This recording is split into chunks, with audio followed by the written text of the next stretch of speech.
There are times that our ability and willingness to say no is actually saying yes to what matters more.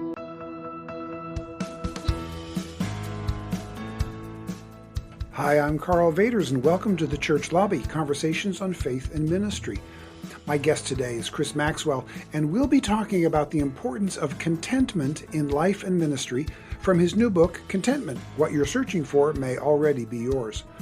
In our conversation, Chris and I talk about what contentment is not, laziness or mediocrity, what it is, an inner peace, what causes so much discontent, and why contentment is essential for healthy lives and ministries, and so much more.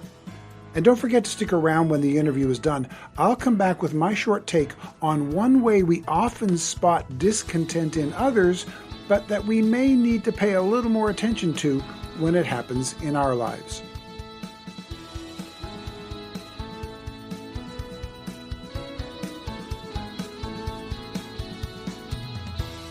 Well, Chris Maxwell, welcome to the Church Lobby. It's good to have you here today.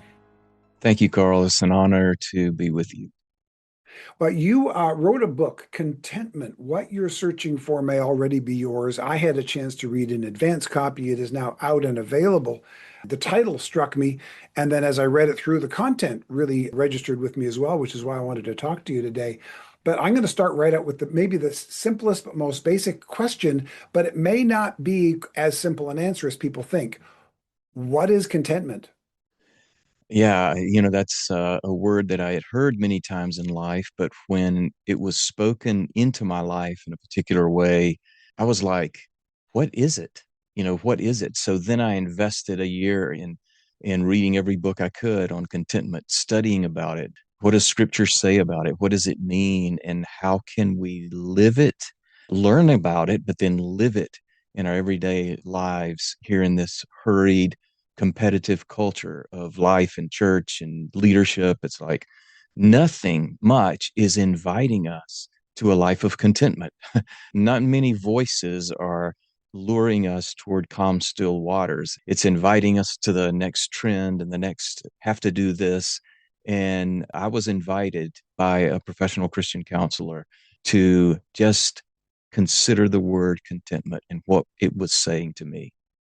Yeah, I mean, discontent almost seems to be promoted as a virtue, Hmm. and contentment almost as though it's something close to a vice. Like at one point, you even say straight up and right in the book, contentment isn't laziness or mediocrity, because often that's what we think it is, right? So why, we haven't even defined it yet, but before we do, why do we tend towards this idea of discontent as somehow an inspirational term, and Yeah. contentment that it might be something like, to the point where you have to clearly state it is not laziness or mediocrity? Obviously, the only reason Hmm. you have to say that is because a lot of people consider it laziness or mediocrity. Why do we have such a misunderstanding about this? You're right. I had to describe what it isn't before we go in to talk about what it is and how to live it, Yeah. because we are honestly, Karl, we are so driven by competition, by this internal lure and desire to prove something, to prove worth and value, but also the external voices that are like so noisy now. I mean, it's like the high volume noise that we are hearing in leadership, in seeking some type of goal centered life. And in church, in the church world, it's more is better, newer is the most from God kind of stuff. And honestly, as I spend my time right here in the office where I'm having this conversation with you, I talk to students all day here, university students, and honestly, they're getting tired of the show. They're getting Mhm. tired of the push. Yeah. And it's like, but internally, they're struggling because they feel like they have to prove something. They have to be the best meaning what we interpret it to mean in our culture, the highest score, the one who has the best stat sheet. And I'm like, boy, that is bringing so much harm to us because it is discouraging calmness and peace and rest. And then this word that is kind of the word of my life now, contentment. So we're discontent. What are the seeds It almost sounds Shakespearean. What are the seeds of our discontent? Yeah.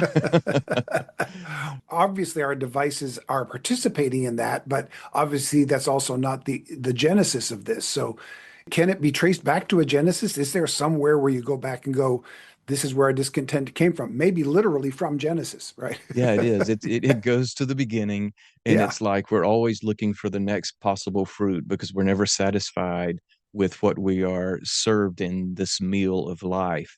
We are always just kind of wired to look out the window for the next or the better. And when my counselor said that word to me, Karl, it was like this is the end of our counseling appointment. Okay. It was like nearing the end. And he looked at me and he used a phrase that most counselors would not use, at least stating it this particular way. And he said, Chris, I have a word for you.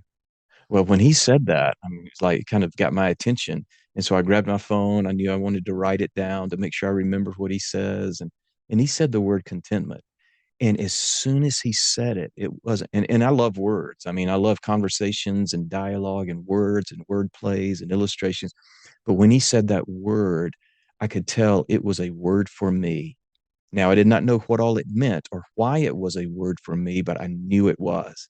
And I just kind of stared out the window. I see him at a place in the Northeast Georgia mountains, and my counseling session is not just my time with the counselor, but try to take a day to go to the waterfalls and go to the mountains, Mhm. and so I just looked out the window, and I didn't respond verbally. So he responded. He said, Chris, are you okay with that? I just nodded. Yes, because I felt like it was the right word for me because it was like this missing ingredient that I needed to know more about, that I needed, but did not know that I needed it. And so then I just spent the next months reading every book I could, every scripture, and studying and researching and then journaling. And that's what turned into the book Contentment. But that's how it started. It started in that conversation with a professional counselor, stating a word that I did not know would turn into a theme of life for me now. Mm. Okay. So, what is contentment? Now that we've talked around it, we've talked about what some of it isn't and how you came to it. If someone listening was to be asked the question, what is contentment? What does it mean to be content? Is there even a short sentence that can define it, or is it just too complex for that? Well, I tried to be able to summarize it many times throughout the book, but I kept writing and writing and writing. And then, what was thought of maybe initially to be an article or a story did turn into a book. But if you know what you're saying in a sermon or a book, you need to be able to summarize it. So to me, contentment is finding peace internally, not based upon external circumstances. It is letting our value on the theological statement that we could argue, a biblical phrase or a favorite verse. Yeah, but just a reminder, I'm made in the image of God. I am loved by him, and he is my guide. He is guiding me and providing for me, and he is not paying attention to the stat sheet. Honestly, Karl, it is Jesus leaving after the miracles when the marketing team is ready to promote his newest miracle, and he just leaves and goes to spend time with the Father. He's just be content in the present, in the now, not always pushed for the what next. What can we do better? That was such a great church service we had. How can we do an even better one? We brought this many people in this week. How can our numbers improve? And I think Jesus sometimes is shaking his head and saying, can you just come hang out with me now? Is that enough? Are you never satisfied? Are you just needing this ongoing buffet of more accomplishments? Or can you just come and sit beside the Father? Come and sit beside the Son. Come and just be with the Spirit of the Lord and find peace in those moments. Yeah, the way it appears to manifest most often in my circles is when, as you just described, a great service happens or some wonderful event happens, a family event, Hmm. whatever it might be, something happens, and there's not even a pause to be in that moment, to appreciate that thing. Immediately, it has to be what's next, what's next, what's next. Yeah. Those who are living a life of contentment, it's not that they don't have drive, it's not that they don't have passion at all. It's that they can at least take a pause. They can at least Yeah. live in this moment and appreciate this moment without having to immediately piggyback what's next, what's bigger on top of Hmm. it. And it's not even often necessarily a really long period of time. It's not like you just sit there and wallow in it, although why not wallow in something that's wonderful and joyous Yeah, for a bit of time? But for those who can't even take a moment, they're always looking for the next thing. That appears to be such a discontented way to live. it is. And we miss the what now because our attention is already pushed to the what next. And why not value the now? Jesus doesn't always take the fast lane. He invites us to the slow lane. And he may keep us there for a while. And then he may want us to get off that main road and take some slow turns down paths that we are not that familiar with, and that we may not be watched and noticed by others as we do that.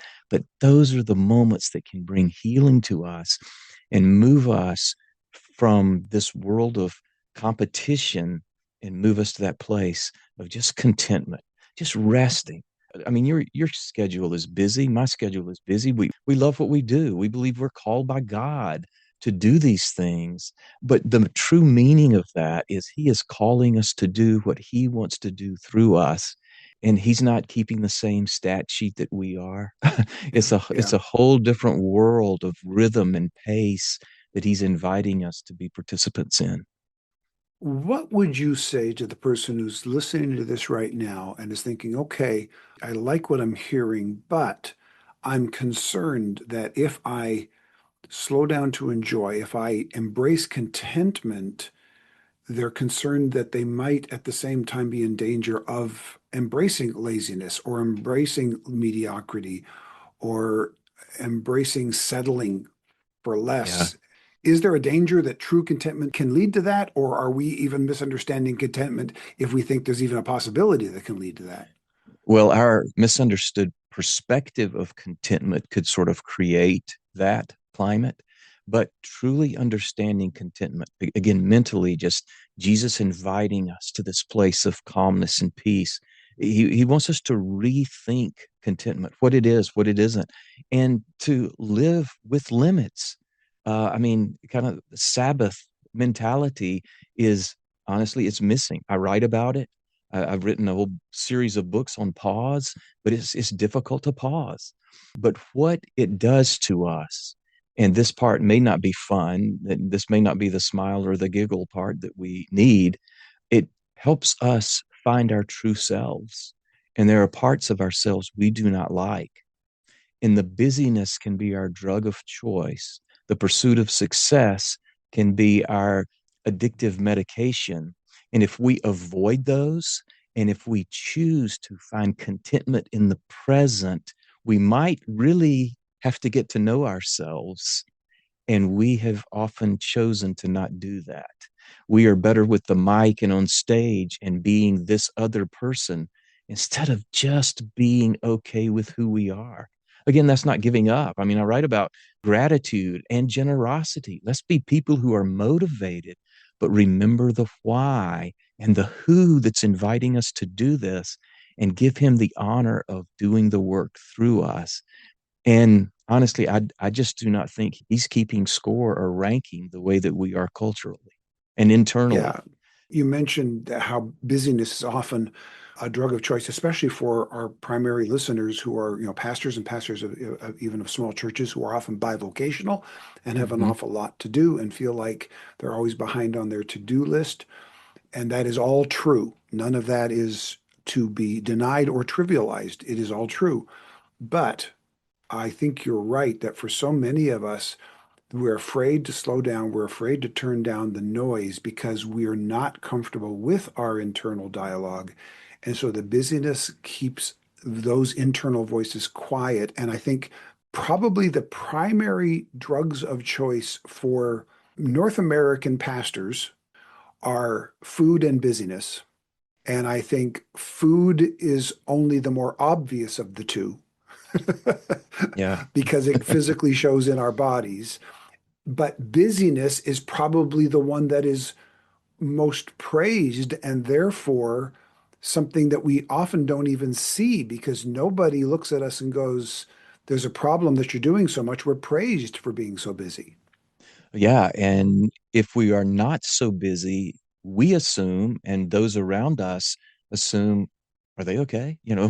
What's going Mm, on? Why am I choosing to pursue the still waters and the calmness of just resting in the now instead of grabbing the latest trend? That's the other thing that I hear often of people, and this is not just college students, I mean, of all ages, the elderly who maybe they've been in ministry and they're nearing retirement. You know how they feel about themselves? They feel like failures.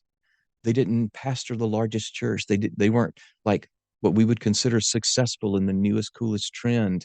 So the elderly are lacking contentment. The younger generation, they are so overwhelmed with every new device and everything that's causing them to run in such a hurry. They don't even understand contentment. They are desperate for it. And then all of the ages in between, the young and the old, it's like we all are familiar with a life without contentment. And I'm wanting to just raise my voice now in a gentle way and say, this is medicine for us. It's contentment. We titled the introduction to the book, The Search That Never Had to Begin. You know those times that you have your keys in your hand but you're searching drastically for your keys, or your phone is in your pocket but you're searching your phone? Well, we are searching for something that the Spirit of the Lord has already put within us and upon us. We're just desperately searching for it, and then toward the end you already have what you're looking for.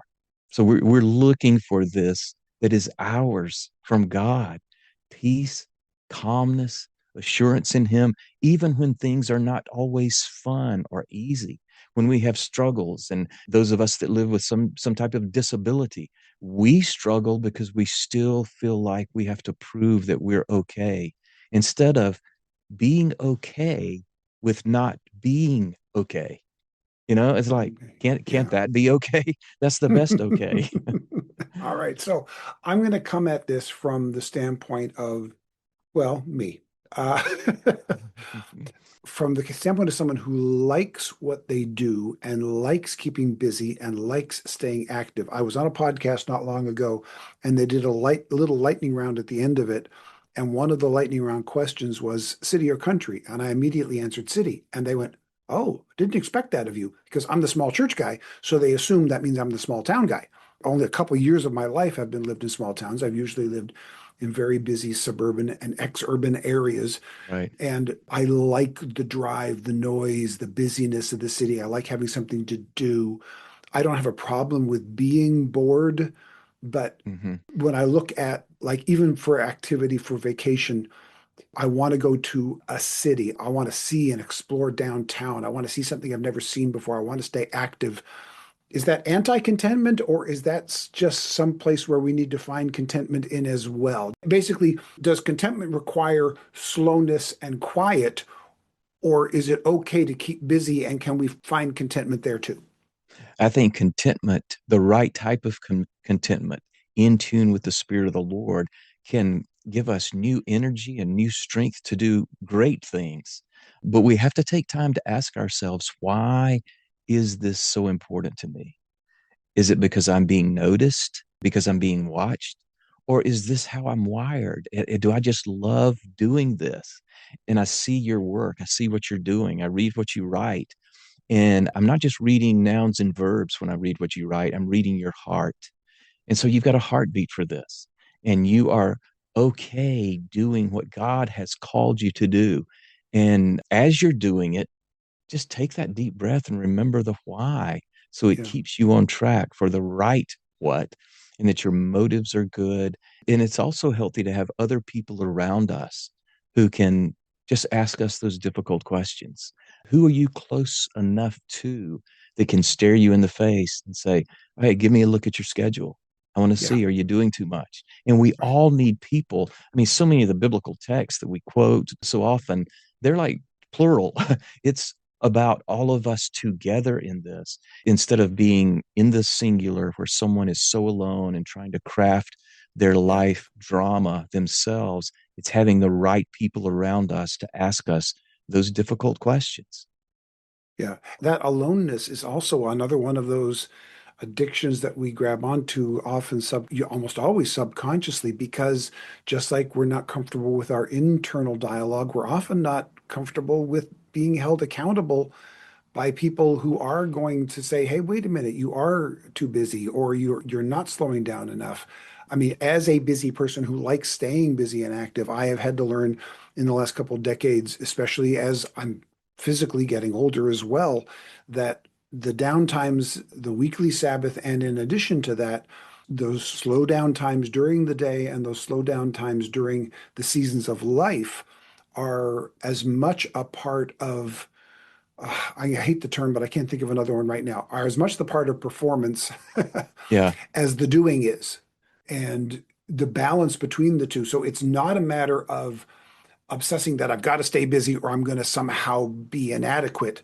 It's just that staying and being active is a joy to me, but I have to understand that in order to not let that wring me out, every output has to be matched by an equal input. Yeah. I think for me, it reminds me to one of my other books, and it's like something that's missing so much in our culture also, and that is balance. And so the book is titled Equilibrium. And so, like, chapter one is believe in the big.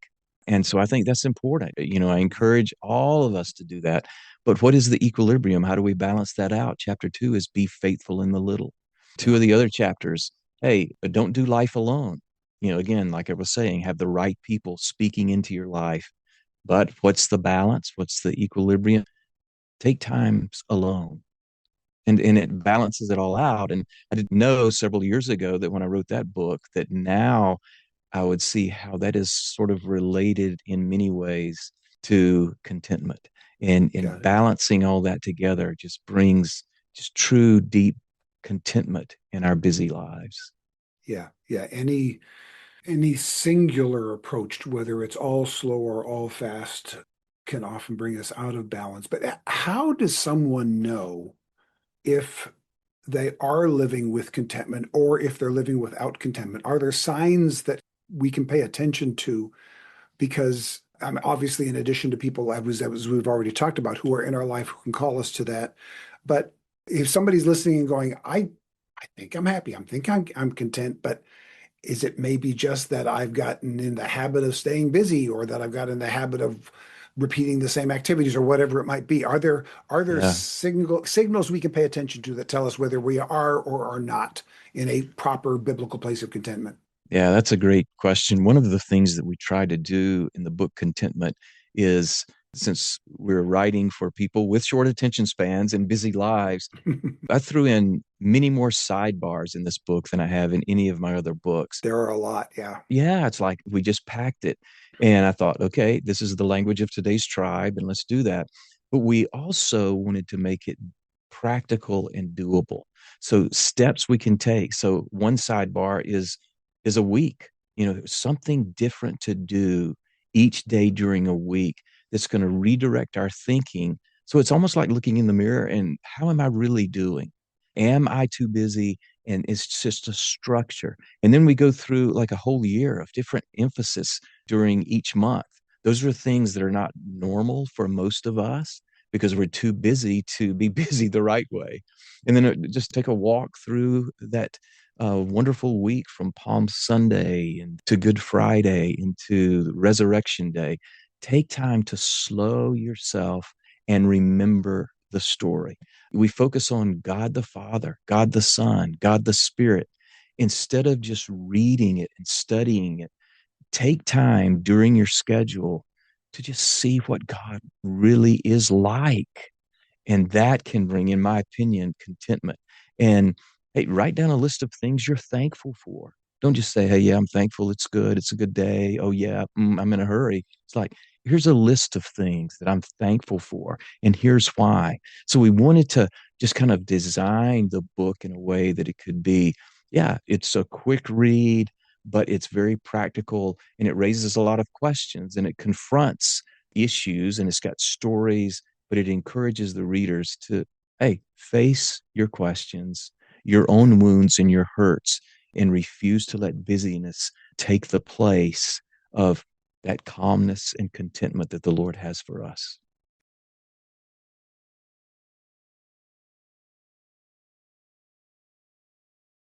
Speaking of those practical sidebars, in chapter 21, Contentment and Calling, you give a list of 6 ways that we can practice contentment in our calling. And I want to make that our bonus material. So to our listeners, I really encourage you to become a partner or become a newsletter subscriber so you can get all the bonus material from all of our guests.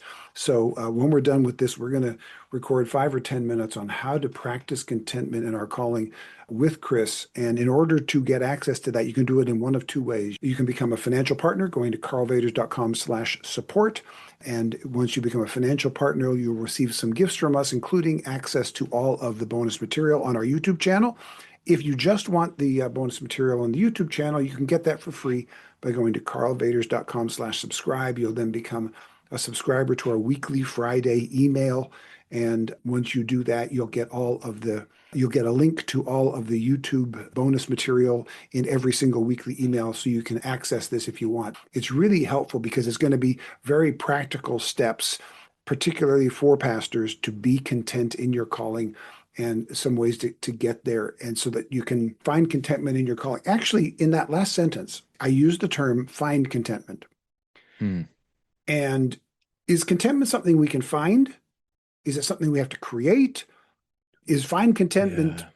the right term even? I'm trying to remember. I don't think that was actually in and it may have been, but that I just didn't pay enough attention. Is contentment something we can find? Do we have to create it? How do you approach that? That's a great question. And I believe the best response is find what we already have available. I mean, it's here, but we're in such a hurry that we're rushing past what is already available to us. I mean, that's the subtitle of the book, after all. Yeah, Yeah. Yeah. it's like it's here.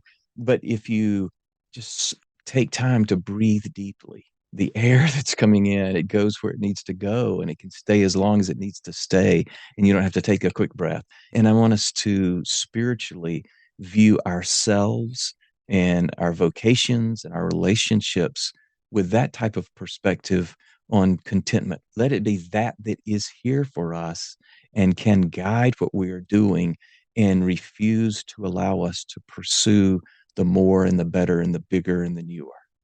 Yeah, absolutely. Now, you mentioned earlier about limits, and chapter 6 is entitled The Gift of Limits. So, how are limits a gift, and what do they have to do with contentment? Because for a lot of people, they see limitations as being, and instantly for some people, as soon as a limit is placed on them, they feel like they have an obligation to break through the limits. But I'm with you. I like recognize limits as something as simple as a pastor. If I'm guest speaking somewhere and they just say, preach on whatever you want, I'm like, oh, Yeah. no, what series are you in? Give me a book. Like the tighter the limit, the more fun I'm going to have digging deep into that thing. Whereas just Mhm. preach on whatever you want. Yeah, I've got stuff I can pull out, but you are going to get, Yeah. one from before. You're going to get a greatest hit sermon, right? Right. You may get something out of it because it's a greatest hit sermon for a reason. But if I'm going to get something out of it, give me some limitations, put a boundary on it, tell me to dig deep there. And Yeah. that's where the real nuggets are found. So let's talk about this. How are limits a gift to us, and what do they have to do with contentment? Oh, I think it can protect us. It's healthy boundaries. I'm with you when I'm speaking different places. I like to know how much time do I have? Don't just say Yes. go as long as you want to. Oh, yeah. And No. uh, and Carl, it's interesting now. I pastored a church in Orlando, Florida for 20 years, and then when I accepted the role at Emmanuel University, I didn't plan on pastoring again. And now I'm pastoring a little small church and loving it. It's just Mm. like I'm just loving this, pastoring again. I've got 5 jobs, working at Emmanuel, writing, speaking for a pharmaceutical company, and I'm pastoring a church. And I'm like, I love this. But I have chosen to put healthy boundaries and limitations there, and knowing the importance of saying no. There are times that Oh, our yeah. ability and willingness to say no is actually saying yes to what matters more. Again, I've got people in my life who ask me those questions. Are you still doing too much? If so, why? What are you trying to prove? Well, dude, 5 jobs. Of course they're going to ask you that question. Yeah, yeah. And my counselor, that was how all of this started, because he was basically saying, you're doing too much. All right, at your age, you're doing too much. And then we, brought up the issue of me living with epilepsy and just the brain tissue, the scar tissue that I have in my brain, and some of those parts that are other stories. But Mm, I had to remind myself that I have nothing to prove. I don't need to try to prove something. I can find value in who I am, even with my disability, my weakness, my inability to do things. And in some areas, I just have to say no. And when I agreed to help with this church, I agreed to help for a month. And that's been like 5 years ago now. And we started, it was like 5 people at this church. And the denominational leader wanted me to go and speak for a month and tell him, should we close the church or keep it mm, open? right. And I suggest let's keep it open. And God has taught me through that little church as it's growing in numbers, yes, but in different ages and backgrounds. God has shown me contentment in that so many pastors do not have. And I'm just loving it. I loved it the years that I pastored, so many years ago, and then speaking all of these different places before I was pastoring a local church again. But now I think it's a reminder to, yeah, just find peace. Just Yeah. find peace in the moments and keep an eye on your schedules. Again, I mentioned this earlier, but don't just look at the what, ask yourself the why, and have other people that ask those. And remember to say no. To say no is being a wonderful way to say yes to the bigger. Even though it's smaller in the kingdom, it's so big. Our culture may view it as small, but it's so important for the kingdom.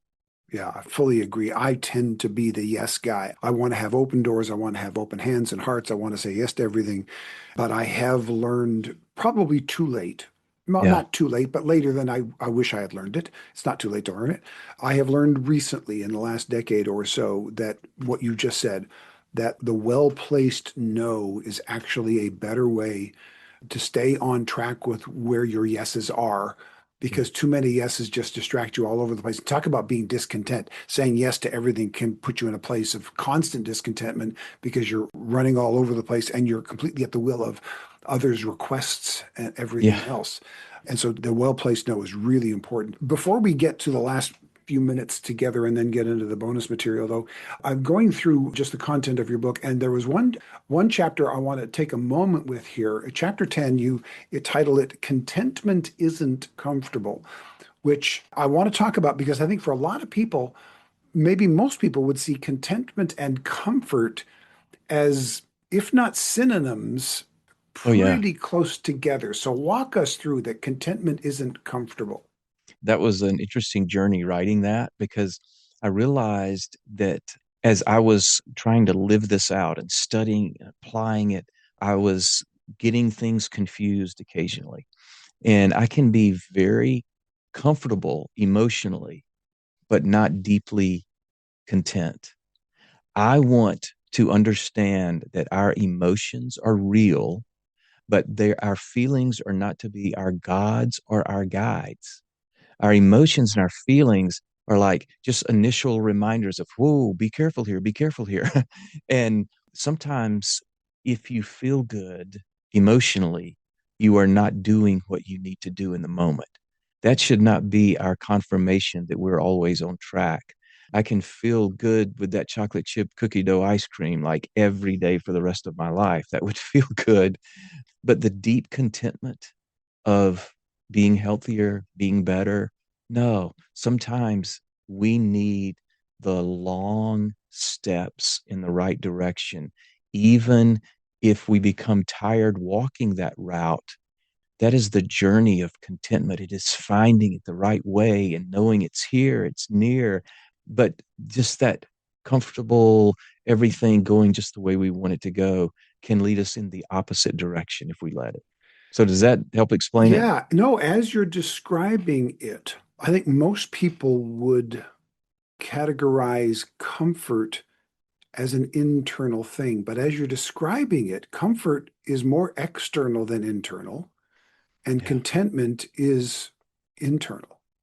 Yeah. And we just lean so much in the reclining chair of busyness and hurry, and even our comfort of denial, Yeah. instead of just finding this deep presence of the Lord within us, bringing contentment to us, even if it's having the MRI, even if it's hearing the bad news. It's just choosing to find contentment when everything doesn't emotionally feel comfortable in that moment. It's this deep contentment that's hard to explain, but it's wonderful to study and write about and read about, because it reinforces the true reality of where God is inviting us to be. Yeah. You mentioned earlier generosity and gratefulness, and you do have a couple of chapters on that.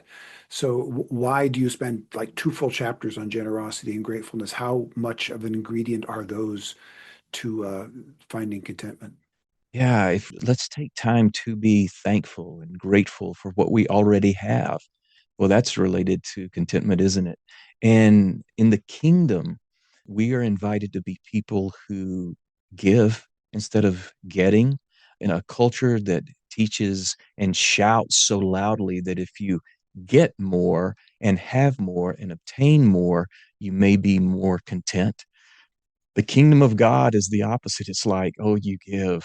As it comes, you share. Do not hold with tight hands. Open up those hands and receive what the Lord is bringing to you, and keep them open so that you can share with others. Be givers, not what am I going to get next? No, what can I give now? Because there's such a deep calmness inside of us when we live with contentment, that we don't have anything to prove by how much we have obtained. Isn't that freeing? that Oh that my just goodness, yeah. frees us from that. I thought of it earlier when you were talking.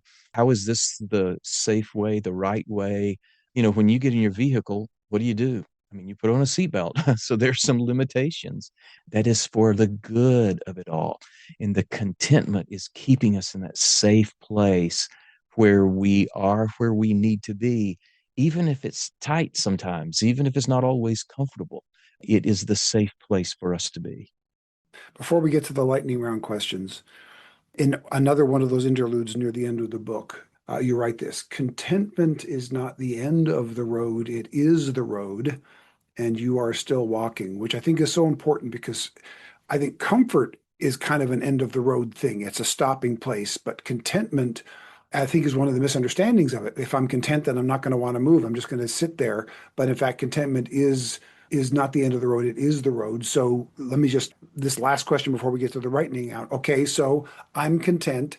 Now what? Yeah. Stay content internally, no matter what you are doing with the assignments given to you externally. And always go back to the why. Why am I doing this? And why am I trying to change who I have become and pretend to be someone I'm not? Just asking those questions is so good for us. It's so healthy for us. It's an ongoing journey of contentment today and tomorrow. And we do not just reach our destination one day. It's like we are continuing to live it regularly. Isn't that's just freeing to me, Oh instead yeah. of kind of scoring and keeping points. It's like, no, this is the lifestyle of contentment. Yeah. Contentment is not a stopping place. It is not the end. It is not a goal. It is a continual practice as we move Hmm. forward in life, and it's a healthy way to move forward in life as we are following passions that we have and that God has given us.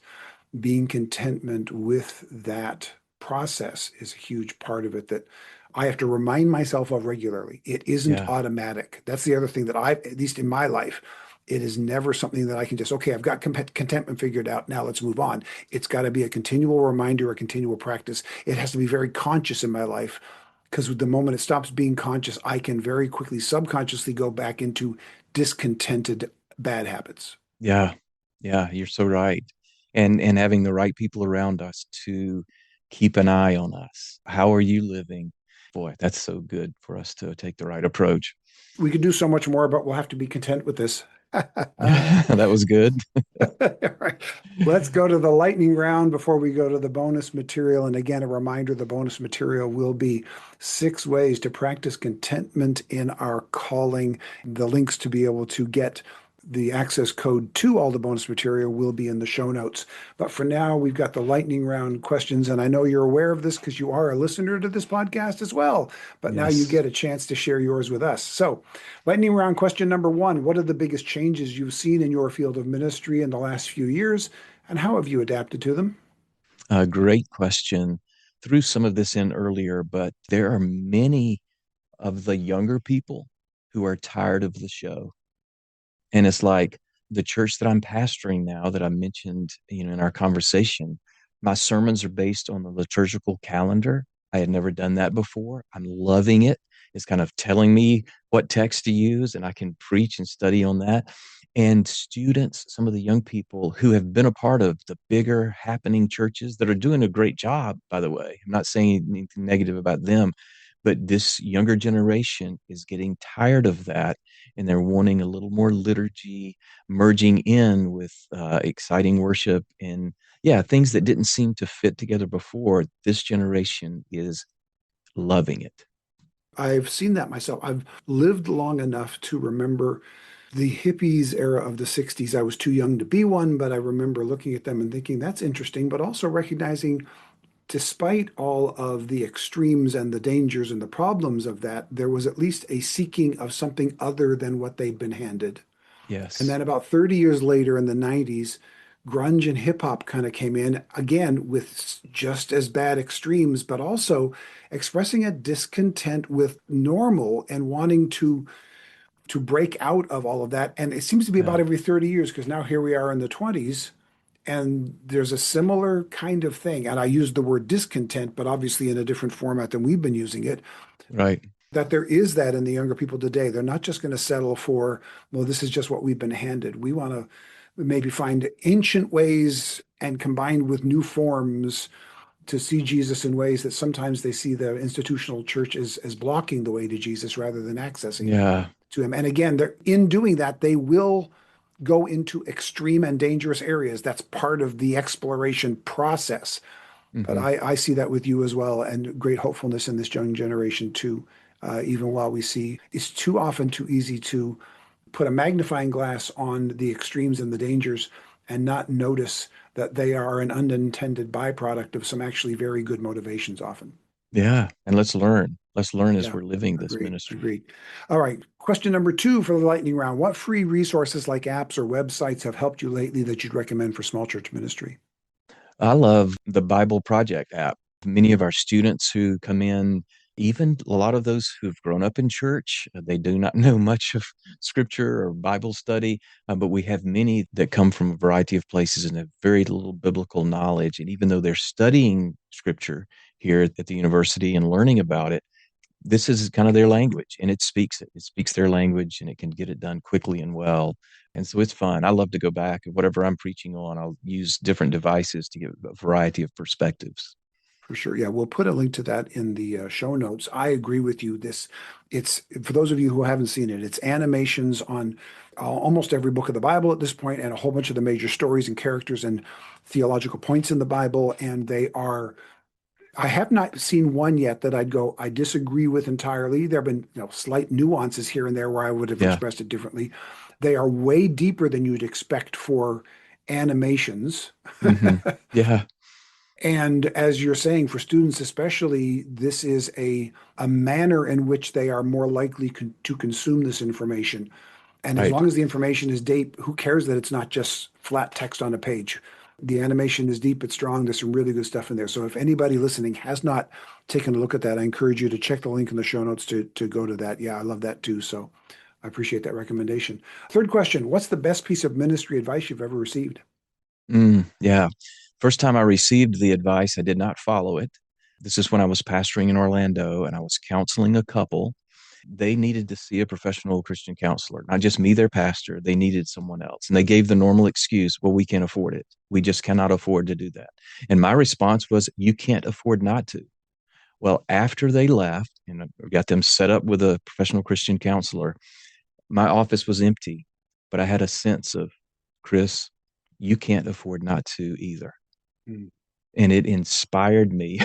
And it was the greatest advice I'd ever received, even though I didn't follow the advice initially.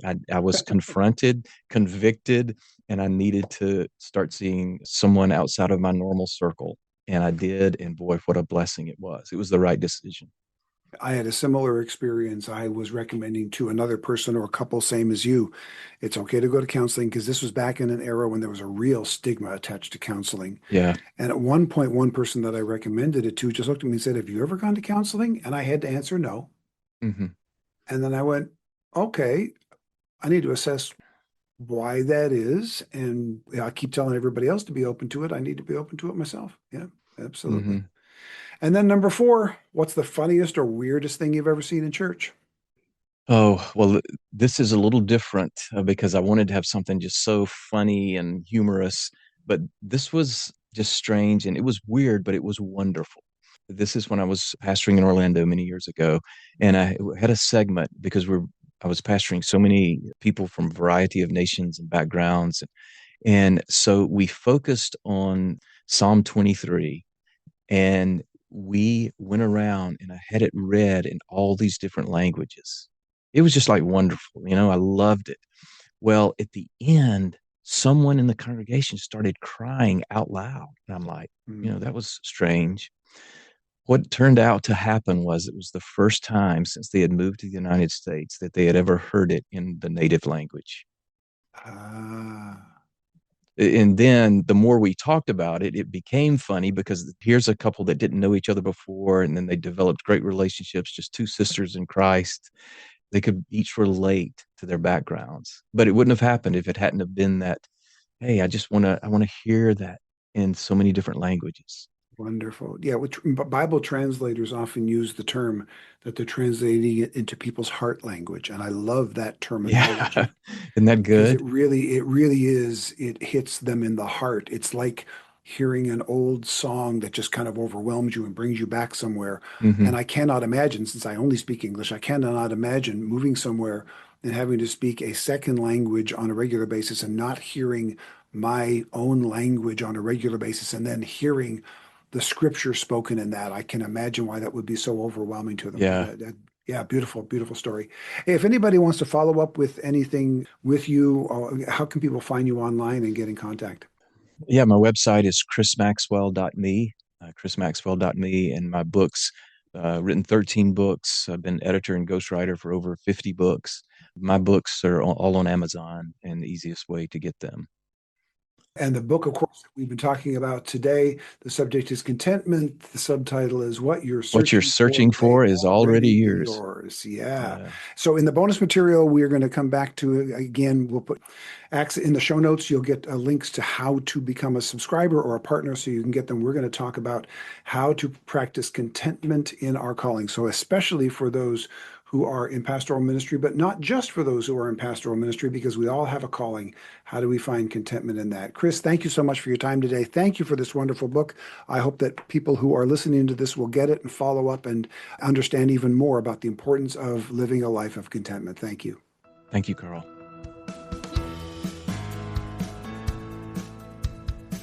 Contentment is so important, but discontent is a tricky monster. It's so easy to spot it in others and even easier to overlook it in ourselves. For instance, have you ever been in a conversation with someone and you know they're not really paying attention to the conversation?